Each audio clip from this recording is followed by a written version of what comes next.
যুবক ভাইরা, পায়ে ধরি মোবাইল থেকে গান সরান, সিনেমা সরান। আজকে এই মুহূর্তে মারা গেলে তো আপনি শেষ। আপনি যদি এখন মারা যান, কালকে একদিন হয়ে যাবে। আপনার মোবাইলে গান থাকবে, অবস্থা আপনি মারা যাবেন, মানুষ দেখবে আপনার মোবাইল চেক করে ওইটাতে গান আছে।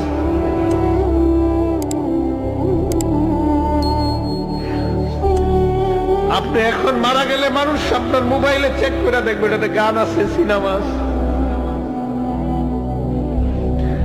গান সিনেমা মোবাইল থেকে ডিলিট করে দেন, তওবা করেন। পৃথিবী সাক্ষী হয়ে যাবে যে এই ছেলেটা